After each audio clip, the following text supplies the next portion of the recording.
quiero ir a la palabra de Dios en esta noche. Quiero invitarte a abrir tu Biblia en el capítulo 12 de Romanos, la epístola de Pablo, el apóstol Pablo a los romanos, a la iglesia en Roma.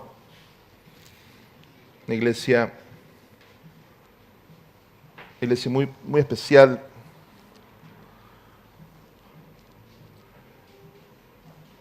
Y una epístola, una carta muy tremenda, porque quizás, si no la más profunda, por lo menos creo que tal vez es la más completa en cuanto a la presentación del plan de salvación. Y yo quiero que miremos juntos un versículo son dos versículos que son claves en esa epístola, que son el capítulo 12, versículo 1 y 2. La estructura de la carta se divide en ese punto. Y quiero que miremos dos versículos. Romanos 12 dice así: Así que, hermanos, os ruego, por las misericordias de Dios, que presentéis vuestros cuerpos en sacrificio vivo, santo, agradable a Dios, que es vuestro culto racional. Y no os conforméis a este siglo, mas transfórmense por medio de la renovación de vuestro entendimiento, para que experimentéis, o para que comprobéis, según tu versión, cuál sea la buena voluntad de Dios, agradable y perfecta. ¿Amén? Tengo que introducir en el tema para que usted comprenda por qué Pablo dice esto. Durante los 11 primeros capítulos de la epístola, Pablo, escribiéndole a estos hermanos en Roma, les explica todo lo que Dios hizo por nosotros, todo el amor que Dios tiene hacia nosotros. Se los explica de una forma ordenada. Les explica que todos nosotros, todos los seres humanos, sin importar raza, sin importar de dónde seamos, todos nos alejamos de Dios. Por naturaleza tendemos a alejarnos de Dios. Tendemos a hacer lo que a Dios no le agrada. Él explica que eso está en nuestra esencia, el caminar lejos de Dios, el alejarnos de Él. Y les explica que Dios nos amó tanto, que pudiendo condenarnos, no hizo esto, sino que al contrario, nos buscó. Y nos buscó de muchas maneras. Y no había forma de que volvamos a Él. Siempre nosotros buscábamos la forma de alejarnos, como una oveja descarriada, digamos. Y dice la Biblia en un punto en la epístola, dice que todos somos pecadores y que quedamos fuera no podemos recibir la gloria de Dios, dice ahí, por nuestra condición de pecado.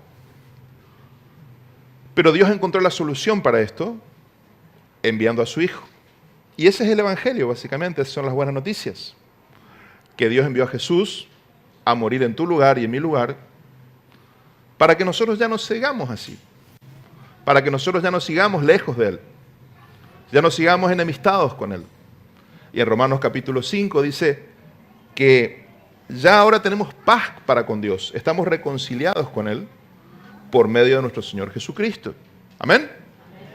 O sea que no es ni por tu justicia ni por la mía, no es por tus buenas obras ni por las mías, porque en realidad no podemos hacer nada para comprar el cielo, no hay nada que podamos hacer para amigarnos con Dios, porque siempre hacemos cosas malas también. Hacemos algo bueno y 3 cosas malas. Entonces Dios lo solucionó en la cruz, cuando Jesús murió en tu lugar y en mi lugar. Entonces Pablo viene explicando esto, pero después Pablo dice, pero hay un problema. Recibís a Cristo, crees en Cristo, pero tu vieja naturaleza te lleva al pecado. Y esa es la realidad del creyente. Resulta que hoy estamos reconciliados con Dios. Sabemos de Jesús, creemos en Él. Y sabemos en nuestra mente lo que le agrada a Dios. Y decimos, bueno, voy a hacer lo que le agrada a Dios. Pero esa hay otra ley en mis miembros, dice Pablo, que me arrastra al pecado. Y estoy en una lucha continua entre esas dos fuerzas. Por un lado, sé lo que es correcto, sé lo que me conviene, Sé que si camino en los mandamientos de Dios me va a ir bien. Sé que si camino con Dios, Dios me va a bendecir y me va a guardar. Pero sin embargo hay algo dentro mío que me arrastra lejos de Dios, a cometer actos desagradables al Señor. Y Pablo se siente como impotente ante esto. Pero él dice esto, que ya no tenemos por qué vivir esclavos a esa ley del pecado. Porque ahora el Espíritu está en nosotros. El Espíritu de Jesucristo vive en nosotros. Todo muy bien hasta ahí. Pero hay un problema. ¿Quién va a ganar la batalla? ¿Quién va a prevalecer en la guerra? ¿El Espíritu de Dios o tu viejo hombre? Según Pablo, nuestro viejo hombre ya fue crucificado. Pero como decía Lutero, cuando ya creí que había ahogado al viejo hombre, había sido que el muy desgraciado sabía nadar. Si no es verdad. A veces estás en un momento así como de espiritualidad, ¿no? Que sentís, decís, bueno, ya vencí el pecado, ya vencí la tentación, ya tengo victoria sobre esto. Y te relajás un poquito nomás. Y otra vez surge ese viejo hombre, esa debilidad vuelve a surgir. Eso nos pasa a todos. Entonces, durante 10 capítulos, Pablo se encarga de mostrarnos el amor de Dios, la misericordia de Dios, el plan de Dios, para que seamos sus hijos, para que seamos sus siervos, para que caminemos en la bendición. Pero en el capítulo 12, Pablo dice, muchachos, ya les mostré que Dios hizo todo lo que podía hacer. Ahora les toca a ustedes hacer su parte. Esta es la parte que les toca a ustedes. Si ustedes quieren experimentar, quieren vivir eso que yo les expliqué, si quieren tener victoria, si quieren recibir, tienen que hacer esto que ahora viene. Y solamente en estos 2 versículos empieza a explicar cuál tiene que ser nuestra respuesta. Y va a decir algo muy fuerte y algo que los hombres de la antigüedad entendían perfectamente. Dice, por toda esa misericordia que Dios tuvo, ahora te toca a vos, ahora me toca a mí, presentarme a Dios y crear un altar, fabricar un altar, en sentido figurado, en sentido espiritual. No hace falta que haya un altar físico. Y que te presentes vos como un sacrificio. Vos sabés que en la antigüedad, tanto en el pueblo judío, está llena la Biblia de esto, como los pueblos, los otros pueblos, los pueblos paganos, podríamos decir, era común llevar una ofrenda a los dioses. O era común en el templo era necesario llevar una ofrenda de un animal, una ofrenda para Dios. Pablo está diciendo acá, ahora la ofrenda tenés que ser vos. Dios espera como respuesta a todo lo que Él hizo por vos, que vos vayas y te presentes como una ofrenda viva. No hace falta que mueras físicamente. Es una ofrenda viva, porque no te vamos a sacrificar con un cuchillo, como hubieran hecho los sacerdotes de la antigüedad. Pero es una ofrenda. Y el altar, querido, el altar es un lugar. El altar es un lugar de muerte. Y Pablo está diciendo, tenés que ir al altar. Y si tenés que ir al altar es porque hay algo que tiene que morir en vos. Y hay algo que tiene que morir en mí para que se cumpla el plan de Dios en tu vida y en mi vida. ¿Amén? ¿Me está entendiendo? O sea que acá lo que vamos a ver ahora es ¿por qué necesitamos ir al altar? Porque si no vamos al altar, todo lo que Jesús hizo por nosotros no va a tener ni un valor. Todo lo que el Señor hizo no va a tener poder en nosotros, porque nosotros no hacemos nuestra parte. Es como que si estamos lejos, 100 kilómetros de Dios, Y es como que Dios caminó 90 kilómetros para llegar a nosotros. Y dice, hijo, yo caminé 90 kilómetros por vos. Vos no podías caminar esa distancia. Pero ahora yo quiero que vos camines 10 kilómetros y me demuestres que realmente te interesa encontrarte conmigo. Porque Él quiere que seamos libres. Esa es la realidad. No somos autómatas, no somos obligados. Él nos ofrece su plan, pero nosotros tomamos decisiones. ¿Amén? Eso le llamamos el libre albedrío. Él ya hizo lo que podía hacer. Ahora nos toca a nosotros hacer nuestra parte. Vamos a ser libres. O si vamos a seguir siendo esclavos, aún conociendo a Cristo. Porque podemos vivir en la carne, aún conociendo a Cristo. Y podemos vivir atados al pecado, aún conociendo a Cristo. Y es lamentable. Es lamentable que conociendo la palabra, conociendo al Señor, teniendo iglesia, teniendo luz, vayamos al infierno. ¿No te parece? Es práctico. Si no tuviste oportunidad es una cosa, pero habiendo tenido oportunidad, es muy triste. Y es muy triste que no se cumpla el propósito de Dios en tu vida, habiendo tenido la oportunidad de hacerlo. Hay un gran sabio en Israel que dice que la más grande felicidad de una persona es descubrir por qué su alma está en la tierra. El propósito de que Dios le envió a la tierra. Y yo quiero decirte que la única forma que esto puede ocurrir es yendo a este altar. Yendo a este altar donde vos tenés que ir a morir a tu vieja vida, es que vos podés entender cuál es el propósito de que tu alma esté en la tierra. ¿Cuál es el sueño de Dios para tu vida? ¿Para qué Él te mandó a la tierra? Yo creo que esto es el descubrimiento más importante que una persona puede hacer. Saber para qué está en la tierra. Ahora, dice así, 12:2 dice, no tomen la forma de este siglo. Transfórmense por medio de la renovación del entendimiento para que puedas experimentar o comprobar cuál es la buena voluntad de Dios, agradable y perfecta.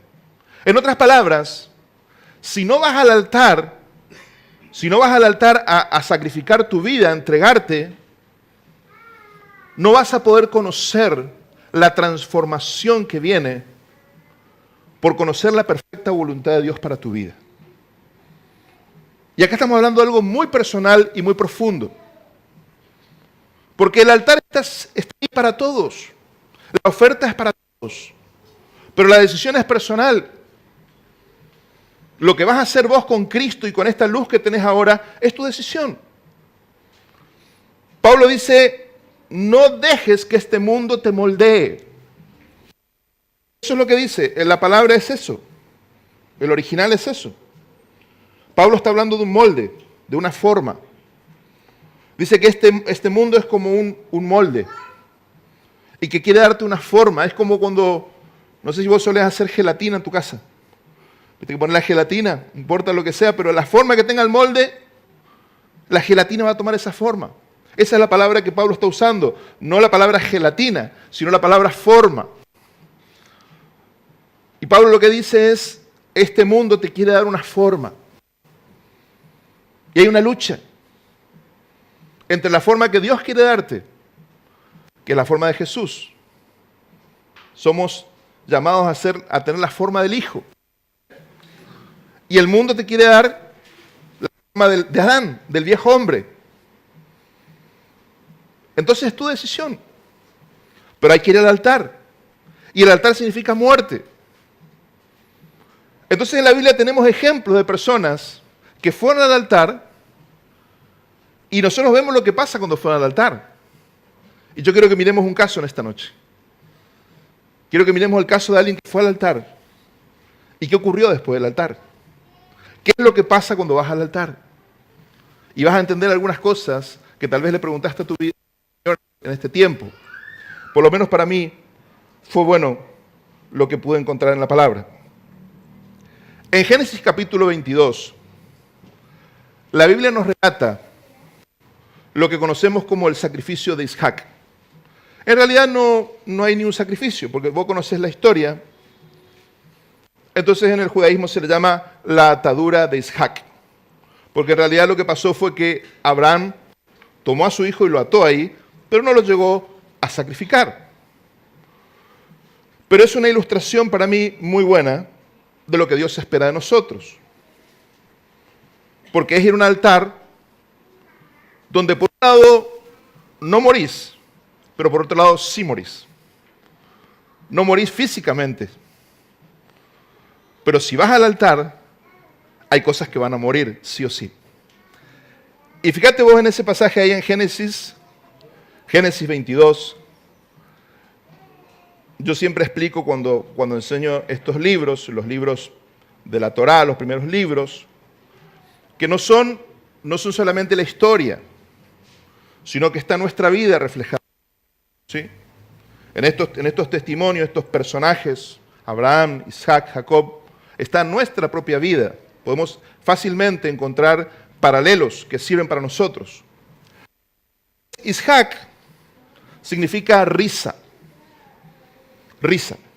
Era el hijo de Abraham y Sara. ¿Vos te acordás? Los padres eran viejos, estériles. Dios se le reveló a ellos. Y Dios le dice que van a tener un hijo. Y esperaron 25 años tener este hijo. Tenía 100 años Abraham cuando nació. Imagínate si no sería risa. Imagínate si no sería una gran alegría. Sara tenía 90 años cuando nació Isaac. Pero la Biblia nos cuenta que rápidamente, en pocos años, las relaciones entre Dios y Abraham cambiaron mucho. Entonces Dios le pide a Abraham algo: sacrifique a ese hijo amado. Parece como que el Señor se puso celoso, porque este hijo ocupó un lugar muy central en la vida de Abraham. Y esto pasa muchas veces en nuestras vidas. Dios anhela bendecirnos, Dios anhela darnos aquello que nosotros queremos. El problema es nuestro corazón. Todo el tiempo Dios tiene que estar cuidándonos, porque muchas veces la bendición nos hace olvidar de Dios. Es tremendo esto. Toda la Biblia está llena de esta advertencia. Dice, si se aumentan las riquezas, que tu corazón no vaya tras ellas. O sea, pedimos a Dios riqueza. Cuando Dios nos da riqueza, no tenemos más tiempo para venir a la iglesia. Porque tenemos casa quinta. Entonces antes no teníamos casa quinta.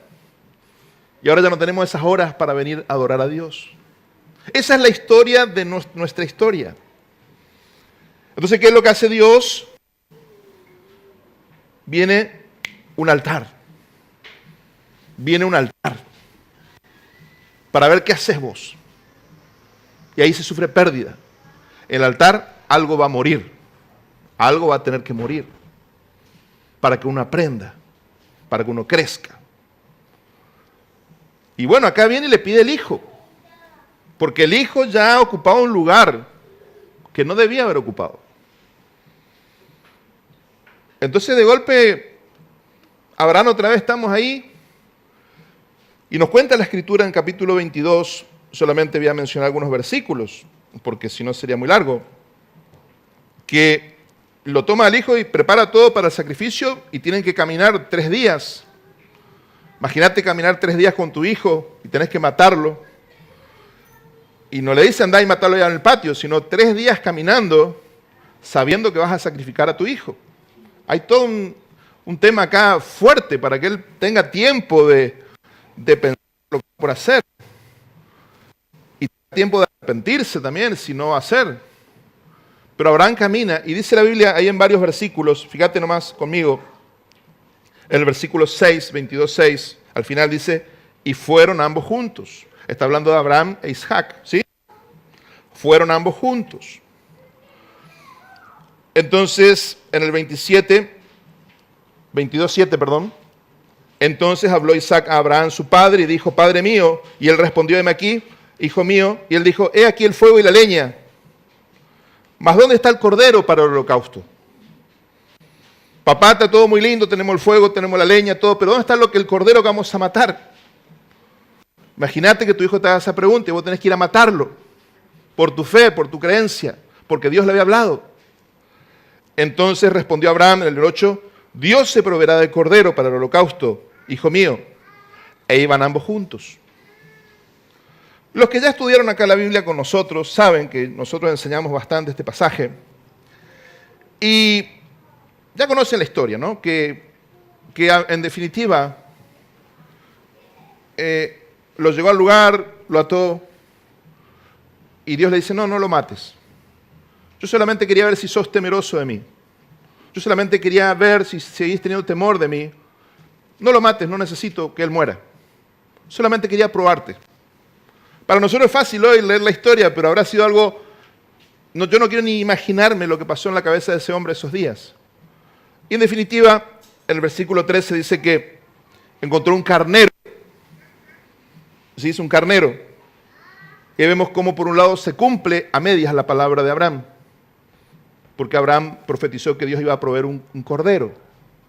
Y no encontraron un cordero, encontraron un carnero. Un carnero es una oveja vieja. Porque representa su muerte. Ese altar era para que de alguna forma el corazón de Abraham cambie. ¿Estamos hasta ahí?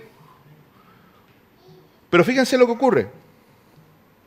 En el versículo 19, después de que Dios no permite que Isaac muera, el versículo 19 dice así, y volvió Abraham a sus siervos.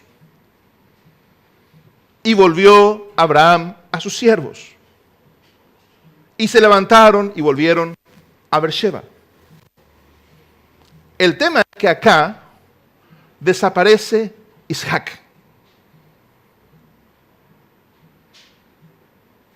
Entonces, por un lado, Dios no permite que Isaac muera físicamente. Pero a partir de este momento, todo va a cambiar. El relato va a cambiar. E Isaac no aparece. Y es una locura. Es una locura. ¿Por qué es una locura? Porque en ese interín, en este tiempo que él no aparece, van a ocurrir cosas terribles, pero él no aparece. Yo quiero que entiendas esto, querido.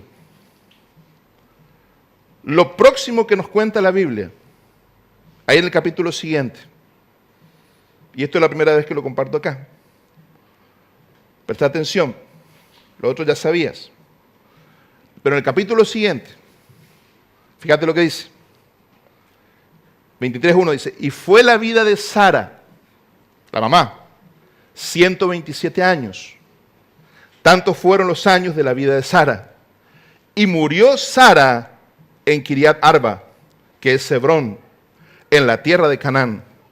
Y vino Abraham a hacer duelo a Sara y a llorarla. ¿No te parece raro esto? ¿No te parece raro?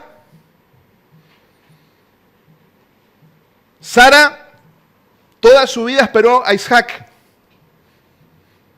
Hizo echar de la casa a Ismael por Isaac, porque se burlaba de Isaac.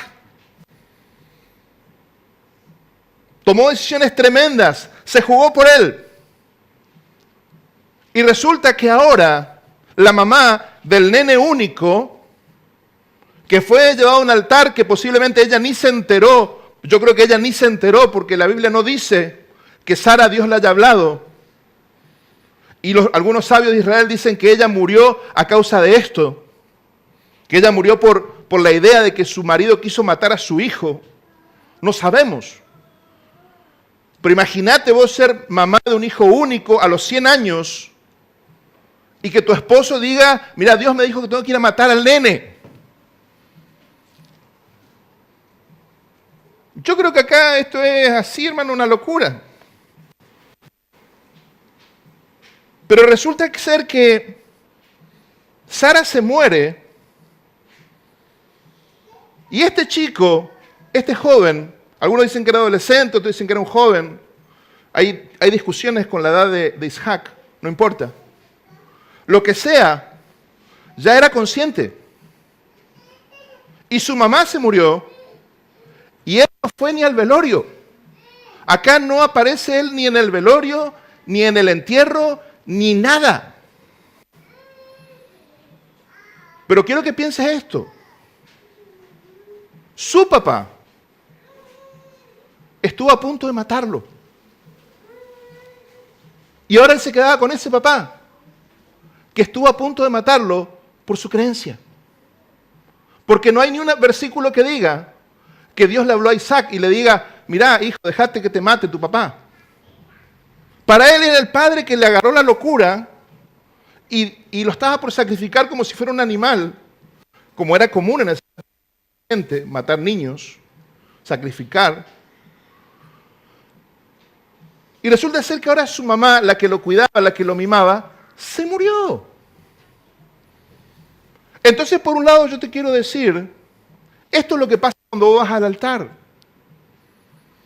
Tal vez no te morí físicamente, pero sin duda que hay cosas importantes en tu vida que se van a morir. Porque si no, no es altar. Si no, no es altar. Si vos respondiste al llamado y dijiste cuando el Señor dijo, vení al altar porque te quiero transformar, y vas al altar, tenés que saber que eso es un sacrificio vivo. Tu vida no va a terminar ahí. Pero hay relaciones que se van a morir. Y hay afectos que se van a morir. Y hay cosas de tu vida que fueron importantes hasta ese momento que ya no van a estar. Y te puedo asegurar que duele. Porque no es altar.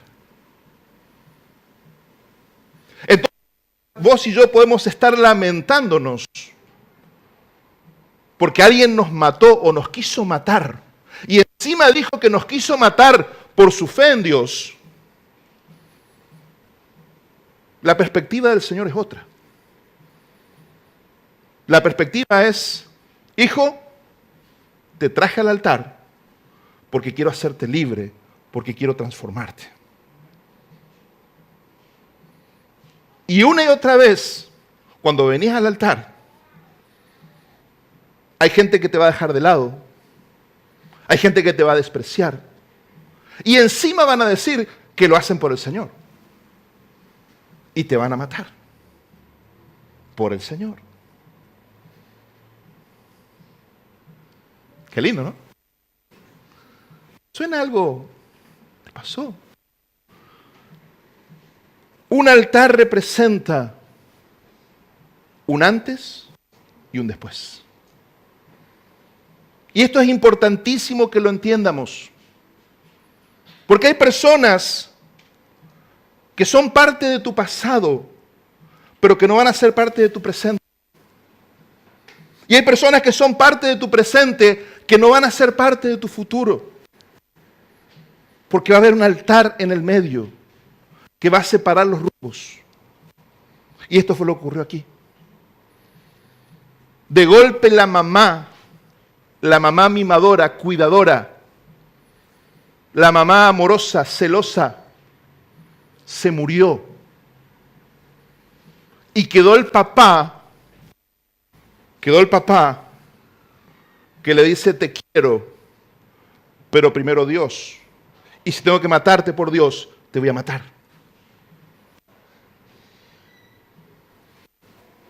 ¿Cómo pensás que él se sentía? El texto no nos dice si él tenía miedo de estar con Abraham. El texto no nos dice. Lo único que nos dice acá es que la mamá murió y él no apareció. Y hubo toda una negociación porque no había donde enterrar a la madre, no tenían tierra, no tenían tumba, no tenían nada.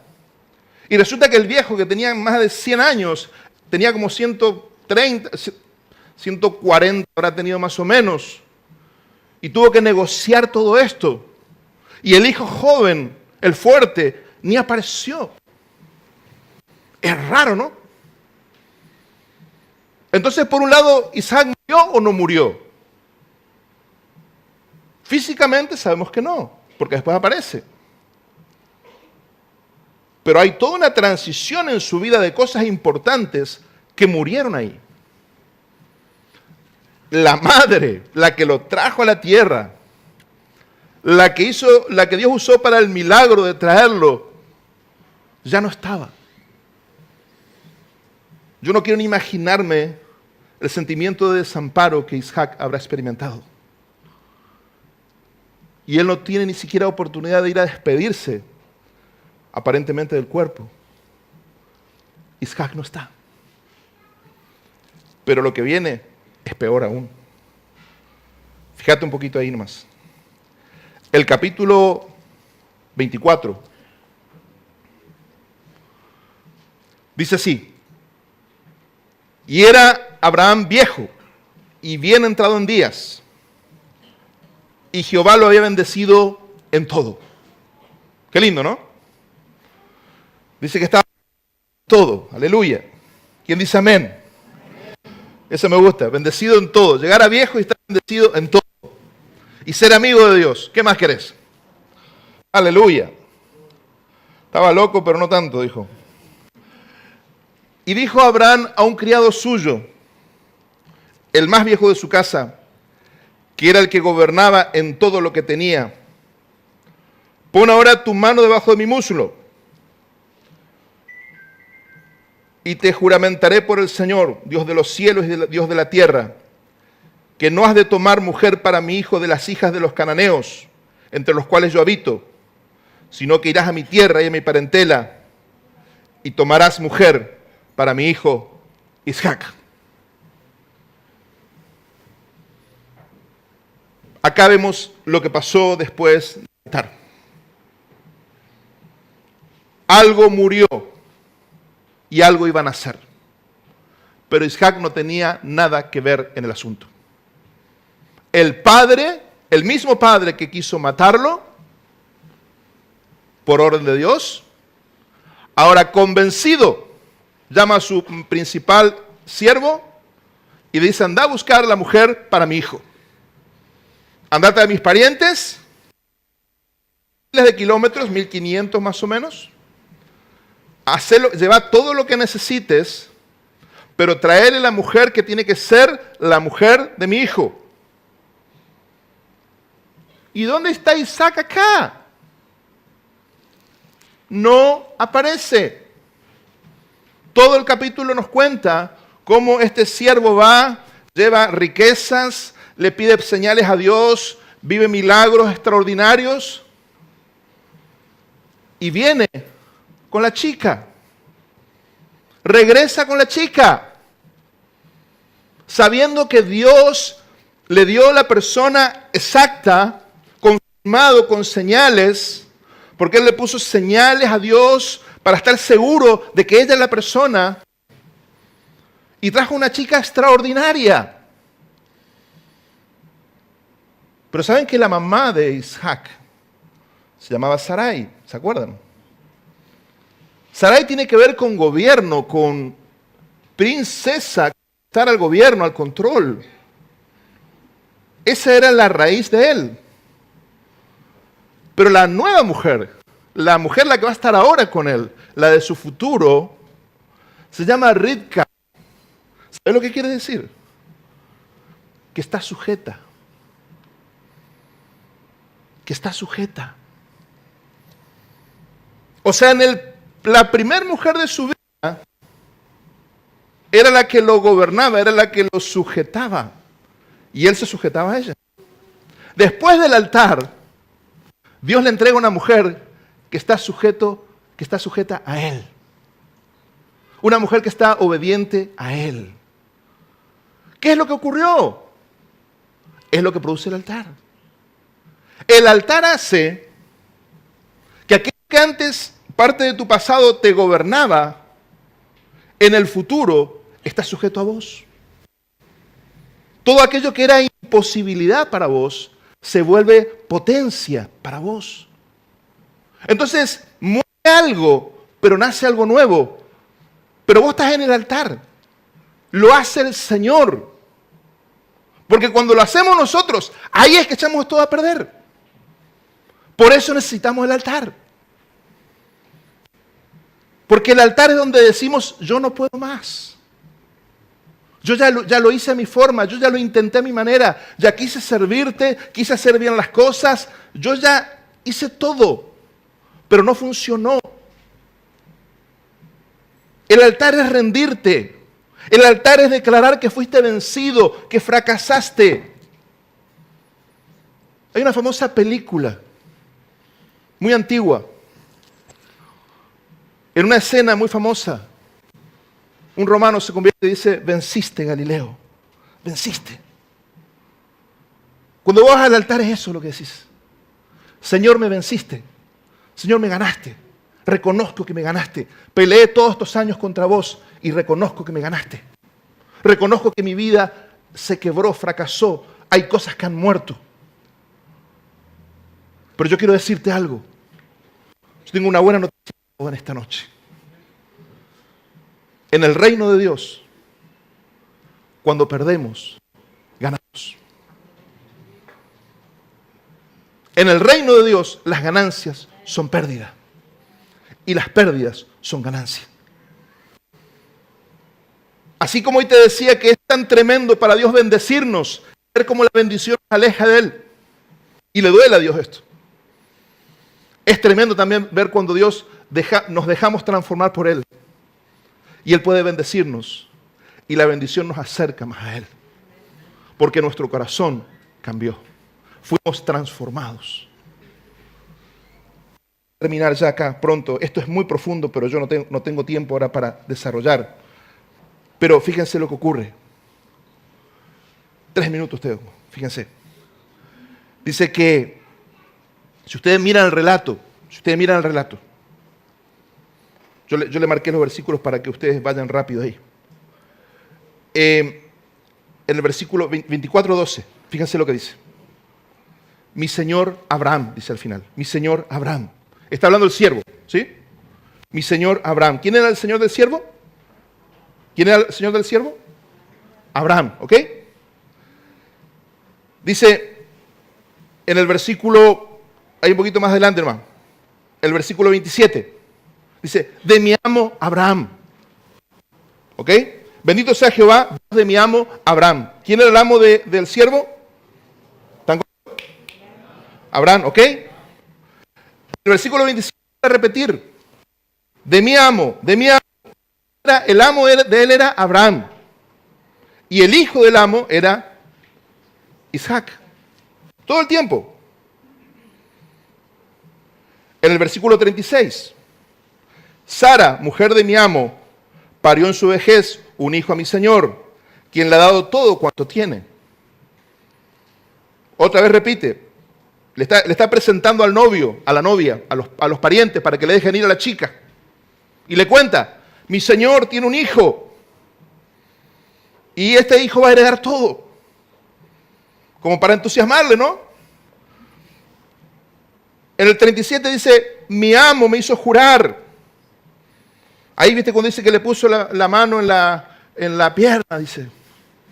¿Viste ahí cuando dice que le puso la mano? Te voy a contar. No, la Biblia no lo dice así porque es muy... Le agarró de los testículos. ¿Sí? La costumbre. Le agarró de los testículos. De ahí viene la palabra testigo, testimonio, de la misma raíz en español, testículo. ¿Por qué? Porque representaba lo más sagrado de un hombre, su descendencia. Está jurando por la descendencia. Entonces la Biblia dice, le puso la mano en la cadera, en el muslo, dice, para hacer un poco más suave. Pero en realidad era así la forma, era una costumbre. Algo muy sagrado en la descendencia de un hombre. Si él no tenía descendencia, no tenía nada. Y eso es otro tema. El 42... Llegué a la fuente y dije al Dios de mi señor Abraham, prospera mi camino. En el 44, de mi señor. Todo el tiempo Abraham es mi señor, Abraham es mi señor. Ahí estamos, ¿no? Ahí está llevando. Pero fíjense lo que ocurre. La chica acepta ir con él. Rebeca acepta ir con él. Entonces, en el versículo 61, y présteme atención, por favor, présteme atención. Versículo 61, y termino acá. Levantando entonces Rebeca y sus mozos, sus siervos, subieron sobre los camellos y siguieron al hombre. Y al criado, dice, y el criado tomó a Ribca y se fue. Ribca es el nombre original, Rebeca, Ribca. Dice el versículo 62, y venía Isaac. ¿Quién apareció? Acá apareció Isaac, el que desapareció en el altar en el 22. Acá apareció, el que no sabemos dónde estuvo durante la muerte de su madre, el velorio, el que no sabemos dónde estuvo cuando le eligieron la novia, cuando hicieron toda su vida, no sabemos dónde él estaba. Pero acá aparece, fíjate qué interesante. Y dice así, y venía Isaac del pozo del viviente que me ve, porque él habitaba en la tierra del Negev. Y había salido Isaac a orar al campo, a la hora de la tarde, y alzando sus ojos miró, y aquí que los camellos venían.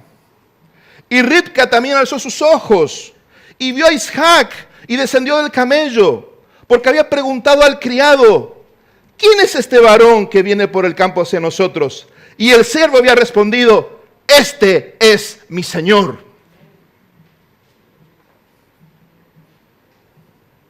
¿Pero cómo?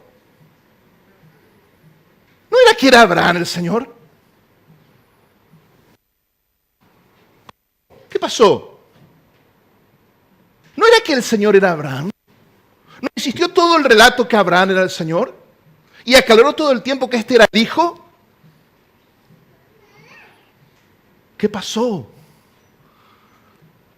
Isaac terminó su tiempo de estar. Y ahora ya no era hijo, ahora ya era Señor.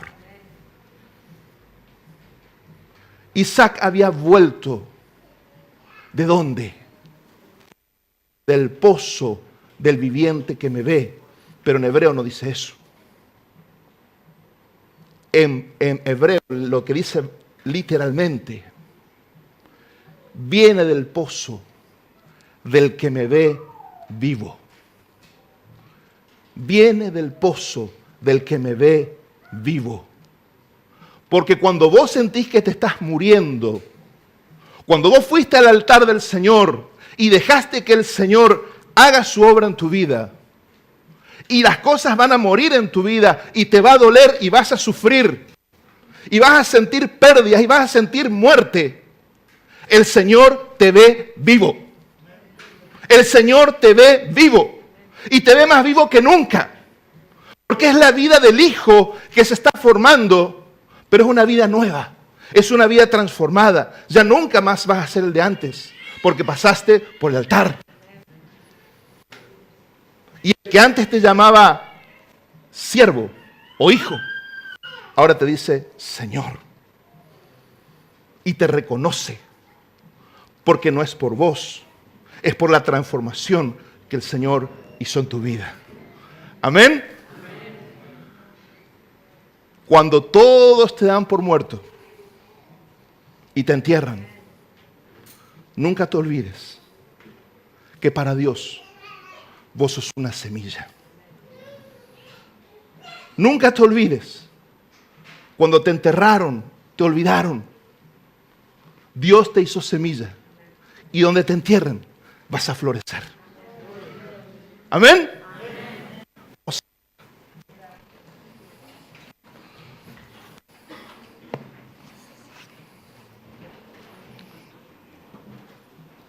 Esta historia termina cuando nos cuenta que dice que Isaac tomó a Ribca y la tienda de su madre y la hizo su esposa y la amó. Y ahí dice el texto, se consoló Isaac por la muerte de su madre, Sara. Después del altar, después del tiempo de dolor, de pérdida, cuando dejas que Dios haga su trabajo en tu vida, cuando dejas que algunos te maten si es necesario, pero estás consciente que Él te está viendo. Él te está viendo, Él está viendo todo. Después viene un tiempo de consolación. Viene un tiempo de restitución. Viene un tiempo donde lo viejo es reemplazado por lo nuevo. Y lo que te sujetaba, ahora es el gobierno. Y los que no te reconocían, te reconocen. Y viene consuelo a tu vida. Amén.